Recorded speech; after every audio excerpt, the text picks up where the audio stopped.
बहुत शुक्रिया। राज्यसभा में हमारे साथी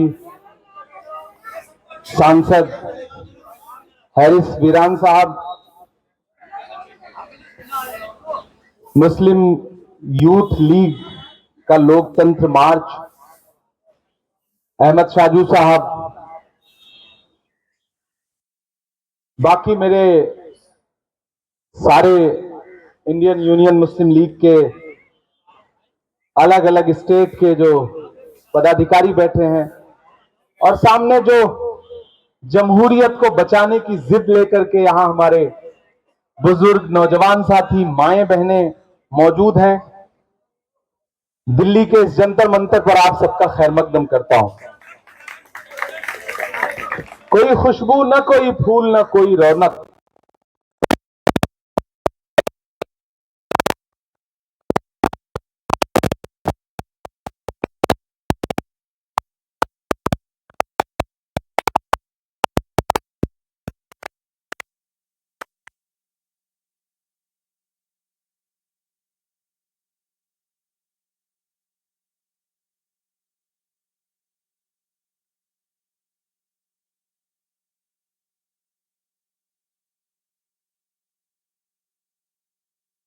इक्तदार पर बैठा हुआ हाकिम एक नई तरकीब लेकर के आया है कि लोगों से उनके वोटों की चोरी कर ली जाए, और इतना सलीके से वोट चुराया गया, इतना सलीके से झूठ बोला गया, इतना सलीके से आंख में धूल झोंकी गई कि पूरे देश में वो इलेक्शन जीतते रहे। और हम सब हैरत में थे। कई स्टेट, हरियाणा हो, महाराष्ट्र हो, या पार्लियामेंट के इलेक्शन में कई सारी सीटें हो उत्तर प्रदेश में, हमें लगा कि जमीन पर जो माहौल है ही नहीं, वो रिजल्ट में कैसे दिख रहा है। मैं सैल्यूट करूंगा leader of opposition Rahul Gandhi ji को, जिन्होंने इस पर महीनों रिसर्च किया, और रिसर्च करने के बाद एक सीट को उन्होंने मॉडल बनाया। बेंगलुरु सेंट्रल कर्नाटका की एक सीट है, जहां हमारा दोस्त, हमारा साथी मंसूर चुनाव लड़ रहा था। वो सारी असेंबलीज में जीतता हुआ आया। महादेवपुरा एक असेंबली है जहां वो बड़े मार्जिन से चुनाव, उस असेंबली में हारा, और उसकी वजह से वो लोकसभा का चुनाव हार गया।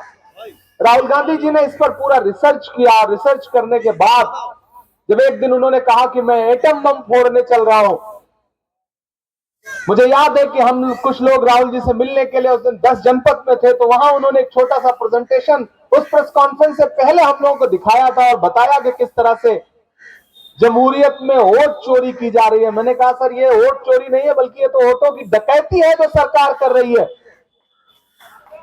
और राहुल जी ने उसके बाद जो पूरे देश में एक मोमेंटम खड़ा किया, मैं उसके लिए उनको सैल्यूट करूंगा।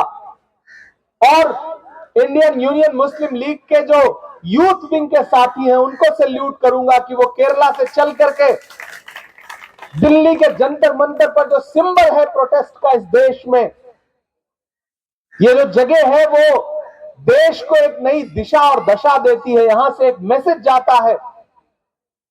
तो आईयूएमएल के साथियों ने यह फैसला किया कि वो दिल्ली के जंतर मंतर पर आएंगे और लोकतंत्र को बचाने के लिए एक यहां पर प्रोग्राम करेंगे, लोकतंत्र की महफूजियत के लिए एक मार्च करेंगे।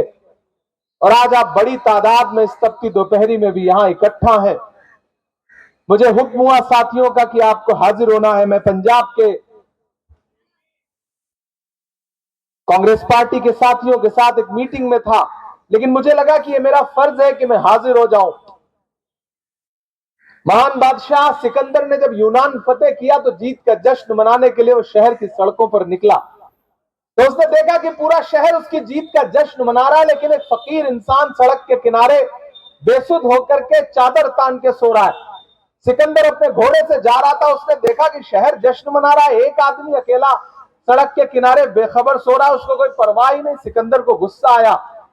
सिकंदर अपने घोड़े से उतरा और उतर करके उस सोते हुए फकीर के पास गया और गुस्से में उसे जोर की एक लात मारी, और लात मार के कहा कि क्यों रे फकीर, मैंने यूनान फतेह कर लिया, लोग जश्न मना रहे हैं और तू सो रहा है। उस फकीर ने उनींदी आंखों से सिकंदर की तरफ देखा और देख करके कहा कि शहर जीतना बादशाहों का काम है, लेकिन लात मारना गधे का काम है। तो क्या खुदा की कायनात में इंसानों की इतनी कमी हो गई है जो उसने बादशाहत गधे के हाथ में सौंप दी, जो लात मार रहा है? दरअसल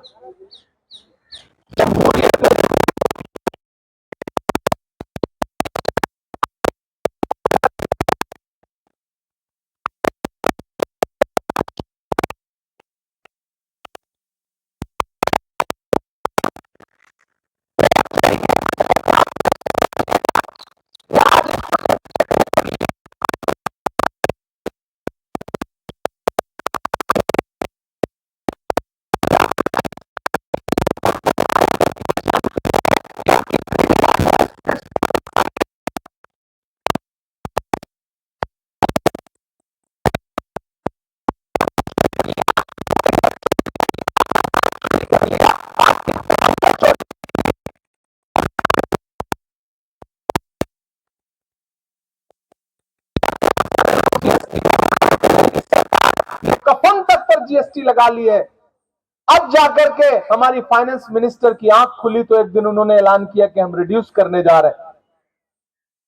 तो साथियों, ये लड़ाई बहुत बड़ी है और बिहार में हमने इसको अपनी आंखों से देखा है कि राहुल गांधी जी ने और पूरा इंडिया ब्लॉक में जिस तरह से वोटर अधिकार यात्रा शुरू की और वो बाद में एक इंकलाब में बदल गई।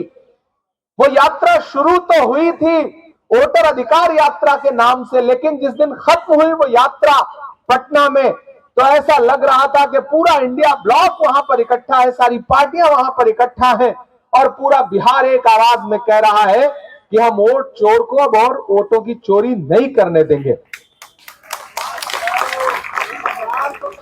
आपका ये जो हक है, इसको इसको किस तरह से बचाया जा सकता है?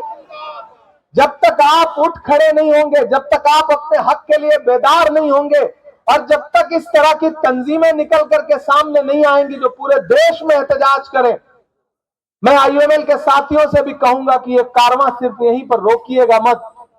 इसको लेकर के देश के अलग अलग हिस्सों में चलिए, लोगों को बेदार करिए, उनको बताइए कि दिल्ली में एक चोर बैठा हुआ है जो आपके वोटों की चोरी कर रहा है।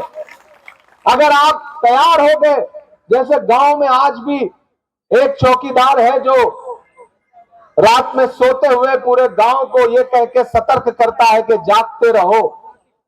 राहत इंदौरी ने कभी शेर कहा था कि जागते रहने की आवाज लगाने वाला लूटने वालों को होशियार भी कर सकता है। तो दरअसल ये जो चौकीदार है जिसने पहले दिन से नारा लगाया कि देश के खजाने की चाबी मुझे सौंप दो, मैं देश नहीं लूटने दूंगा, चौकीदारी करूंगा, अब जाके राज खुला जब राहुल गांधी जी ने राज खोला कि जो चौकीदार है असल में वही चोर है और सब चुराते चुराते उसने आपका वो हक चुराना शुरू किया जो सबसे बड़ा हक है इस हिंदुस्तान के किसी भी शहरी का, आपके वोट देने का अधिकार। उस अधिकार को बचाने के लिए राहुल गांधी जी ने बिगुल फूंका है और इंडिया ब्लॉक के बाकी साथी उस लड़ाई में राहुल गांधी जी के कंधे से कंधा मिलाकर के खड़े हैं। मैं पूरी कांग्रेस पार्टी की तरफ से आईयूएमएल के यूथ विंग के तमाम साथियों को दिल्ली आने पर, इस प्रोटेस्ट को करने पर उन्हें मुबारकबाद भी दूंगा पूरी पार्टी की तरफ से और उनसे वायदा भी करूंगा कि आप पूरे देश में जहां भी कहीं इस तरह का कोई भी प्रोटेस्ट प्लान करते हैं, लोकतंत्र को बचाने के लिए कोई भी मार्च करते हैं, तो इमरान प्रतापगढ़ी आपके कंधे से कंधा मिलाकर के खड़ा मिलेगा। साथियों, दुनिया में कोई भी इंकलाब आता है, कोई भी इंकलाब आता है तो पूरी भीड़ इंकलाब लेके नहीं आती है, चंद मुट्ठी भर लोग खड़े होते हैं और इंकलाब की शुरुआत होती है। महात्मा गांधी जब अकेले अंग्रेजों के खिलाफ खड़े हुए तो दुनिया को लगता था कि इतनी बड़ी ब्रिटिश हुकूमत जिसके हुकूमत में सूरज नहीं डूबता है, अगर एक जगह सूरज डूबता है तो दूसरी जगह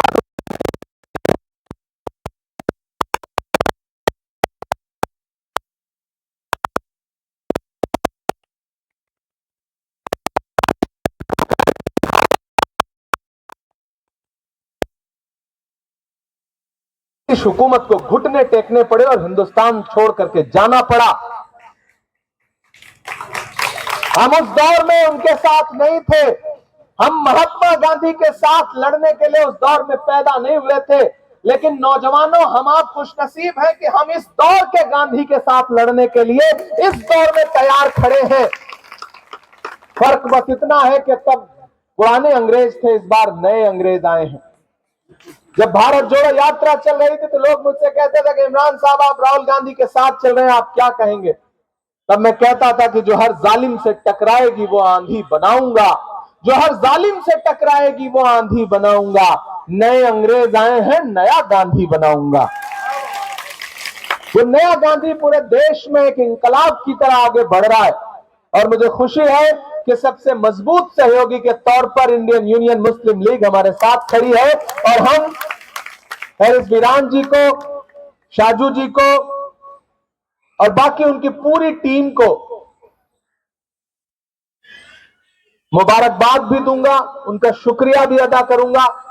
और इस लड़ाई में बस इतना याद रखिएगा कि वो जहर देता तो सबकी नजर में आ जाता, वो जहर देता तो सबकी नजर में आ जाता। सो ये किया कि हमें वक्त पर दवाएं न दी। ये चोर अलग तरीके से चोरी कर रहा है, तो होशियार रहिए, जागते रहिए, नजरें खोल के रखिए, आसपास चाय की दुकानों पे बैठिए, कहीं भी किसी से बात करिए तो आप सबको ये लड़ाई लड़नी पड़ेगी। जो पॉलिटिकल एक्टिविस्ट हैं उनको भी ये लड़ाई लड़नी पड़ेगी, जो सोशल एक्टिविस्ट हैं उनको भी लड़ाई लड़नी पड़ेगी, और जो गांव खेड़े में, शहरों में, झुग्गियों में कहीं भी रहने वाला कोई इंसान है, आप सबको ये जानना है कि ये लड़ाई आजादी की लड़ाई जैसी लड़ाई है। आपको अपने वोट बचाने हैं। अगर वोट का हक छिन गया, अगर आपसे आपका वोटिंग राइट छिन गया तो सारे राइट छिन जाएंगे। आप इस देश के शहरी हैं या नहीं है, हुकूमत यह भी मानने से इनकार कर देगी, आपको इनविजिबल कर देगी। इसलिए अपने हक के लिए, अपने बच्चों के हक के लिए, आने वाली नस्लों के लिए इस लड़ाई को लड़िए। अगर आप लड़ेंगे तो कोई भी बड़े से बड़ी हुकूमत हो, आसपास के मुल्कों में नजर दौड़ा लीजिए, जो बड़ी बड़ी तानाशाही का दावा करते थे, आज हर जगह फैज गुनगुनाए जा रहे हैं। हम देखेंगे, लाजिम है कि हम भी देखेंगे। बहुत शुक्रिया पूरे MYL के तमाम साथियों का और खास तौर से शाजू और हैरिस बिरान भाई का, जिन्होंने बुलाया। बहुत शुक्रिया, बहुत बहुत शुक्रिया जनाब इमरान।